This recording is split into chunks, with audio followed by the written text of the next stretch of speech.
life was dull until you came. I was breathless when we first met.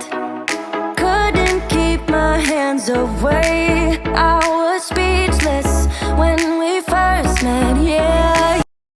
Hi, welcome back to my channel, and today's video is going to be 5 financial tips that every college student should know. I'm going to be counting down from 5 all the way to 1, so please stay tuned and keep watching for the number 1 financial tip that every college student should know. So, at number 5, we have savings for a savings account. So, I know that sounds kind of crazy, but a lot of savings accounts have a $300 minimum or anything like that to open a savings account. And if you have less than that, they will draft monthly from that account and you won't be saving any money. So save $300 or whatever it is. Do your research and figure out which bank for you works best for you and has the lowest amount that you need to put in to open a savings account. Additionally, with that being said, ideally you should have 2 savings accounts. That is because one savings account you should be just saving into and never going to touch ever until you're like 50. Just keep putting money in there, and then when you're 50 you have this lump sum of money that you honestly probably forgot you had. But it's key that you don't touch that. And so for that one, you should probably put maybe $10 a month being a college student. I know. Sometimes it can be hard to find that $10 a month.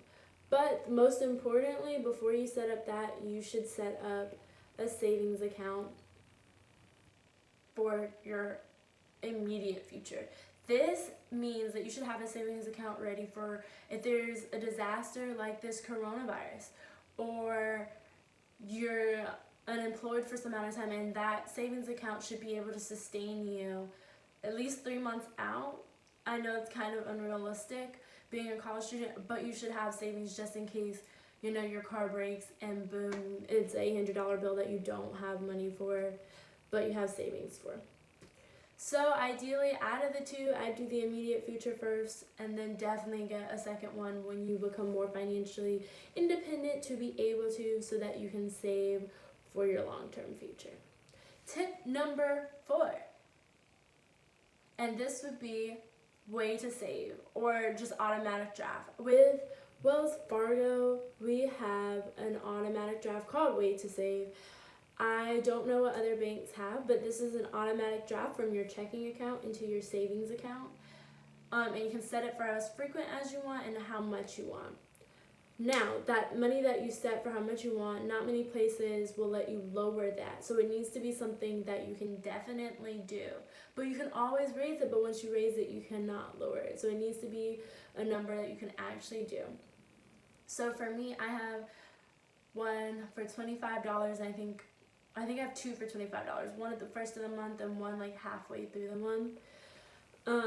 And so that way I'm saving money as I'm going without really thinking about it. And if you keep track of your expenditures, you'll know the best number to set for yourself. For me, I was spending like a lot of money eating out and ordering out. So what I did, I just started buying my groceries instead, and that allowed me to have money to put into my savings account. Now, tip number 3 is exactly doing what I just explained I did. Cutting out extra expenditures. I know you want to live your best life right now, all high and fabulous, but you could save for your life after college that could be even more glamorous than right now. So, some quick little ideas to save. Go grocery shopping over eating out, or use your meal plan if you have one over eating out. Another thing is a lot of college campuses have people who will do hair, eyebrows, lashes, nails, anything like that a lot cheaper than going to your salon. And half the time they do almost a better job than going to your salon. And it helps your fellow college students out with them making more money, them getting their business brand out there, and you are saving money for your future. Tip number 2 would be get a credit card. Yes, I said it. Get a credit card. A lot of people shun this for college students, but you definitely should now in college so that you have credit when you're ready to buy a house or a car, whenever you have saved enough money for that. And the thing with a credit card though is you want to look at places that have student cards. I know that Wells Fargo has a student card and State Farm has a student card. And so with that, you can apply being a student to get a credit card. Now, I do have to say with the Wells Fargo one, you have to be with Wells Fargo for at least 6 months in order to get approved for that card. Additionally, do not go spending thinking, okay, I have a $1,000 credit limit. If you have a $1,000 credit limit, go girl, go you. But do not just rack up a whole bunch of money. Like, $1,000 is a lot to have to pay back, and there are APRs on this. So that's an interest rate that every dollar you spend will have interest on it. So if you think, oh, I just maxed out my card, I'll have time to pay it off. No, once you max it out, that $1,000 has interest on it. So you're going to be owing a lot more than you thought you were going to owe. So it's best to just do something quick like grab your gas on that card and then pay it off at the end of the month right there, because you can afford your gas hopefully, and that's a bill that you're already normally used to paying. But don't go thinking, oh, I didn't use my debit card to pay for my gas, I have this extra $20. No, that is meant to pay your credit card. So that way you are building credit and you have an open credit line. Even if you don't use that credit card for a while, like the first year you get it, you don't use it, banks and money loaners like to look that you have an open line of credit. This just looks really good. And every time you apply for credit, it also boosts your score according to my bankers. Now, we are down to tip number 1. The main tip that most college students are not doing, which could be the difference in having $1 million lifestyle and just the regular lifestyle that you are living in college. This is to set up an IRA account.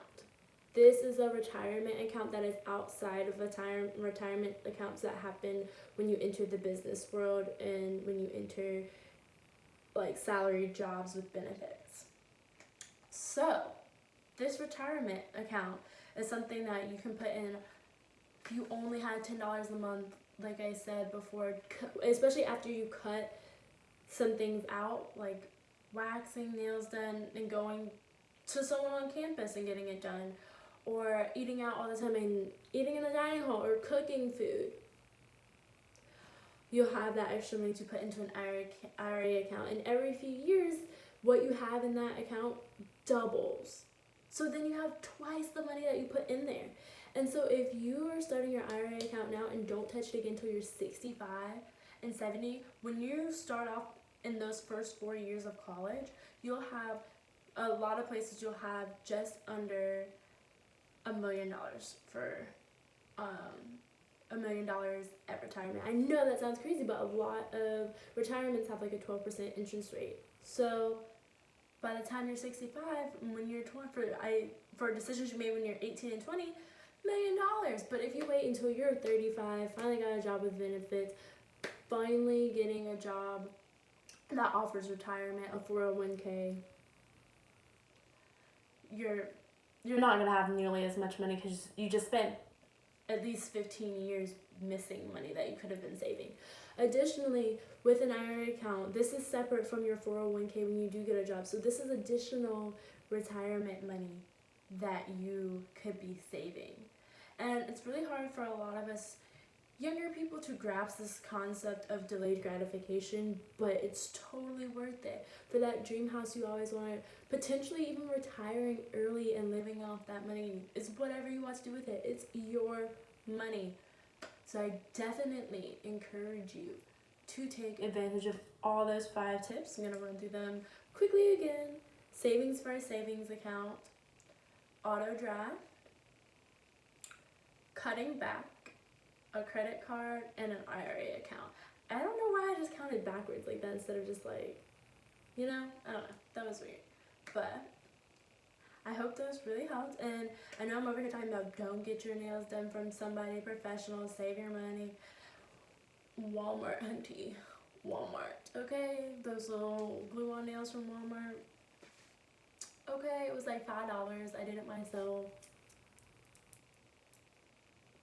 But anyways, thank you for watching. Like, comment, and subscribe. Tell me what you liked. Tell me what you'd like to see.